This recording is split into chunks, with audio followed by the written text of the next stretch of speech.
All right, so the match between Arsenal and Manchester City has just ended in a 1-all draw. You know, Martinelli coming off the bench for the second time in a week and getting Arsenal a goal. Um, it's a good game played out today by Arsenal, especially in the second half. I've never seen Manchester City defend as deep as they did against Arsenal. This was a Manchester City team that everyone said, oh, they couldn't defend. And Pep Guardiola, you know, in two matches that they lost against Brighton and Hove Albion, and then against what's their name now? They showed their defensive frailties. Yes, against Tottenham as well. They showed their defensive frailties. But knowing full well that Arsenal are a good team, they came here today. They just sat down deep, played on the counter, got their goal. Could have gotten a second one in that first half. But then Arsenal came back and equalized at the 3rd minute of added time. Now, Mikel Arteta. I honestly, have run out of words for this man. I am tired of complaining of the same thing over and over again. And it is so annoying that we as fans, we see these things, and the manager who is paid to do this job is not seeing it, or is seeing it, but is failing to do what he's supposed to do. A midfield of Merino, Zubimendi, and Declan Rice lacks creativity, and it clearly showed in the first half. Merino wasn't creating anything. There was nothing for Gyökeres to run onto.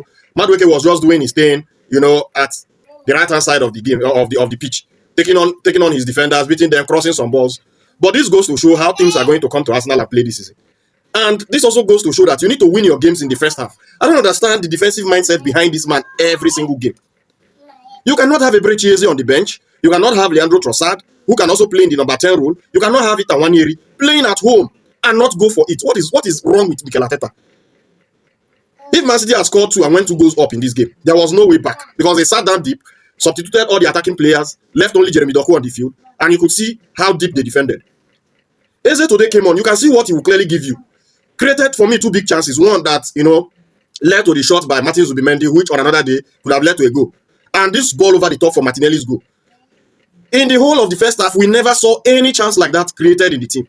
And you cannot tell me you have players like this and you choose to leave them on the bench. And that's my problem with Mikel Arteta. And that's why I think that this man cannot really, win this league for Arsenal. I don't think he can also win the Champions League. That's my honest opinion, because at the crucial moments in games, he always gets it wrong. Imagine starting Eze in the number 10 role today. I quite agree with Leandro Trossard playing as a left winger in this game today, because you could see what he brought. Took on, played well, combined well with the midfield. We were creating enough, not like the left winger being isolated. But then that just one call that he got wrong. Instead of playing Eze for Mikel Merino, he started with Mikel Merino. I just don't understand. And he's still going to do it again in the next game. And that's the most worrying aspect of this. Merino is not a creative midfielder. He cannot create for you. He just simply cannot create for you. This Arsenal team today, given to even a caretaker manager, picking the right level could have beaten Man City.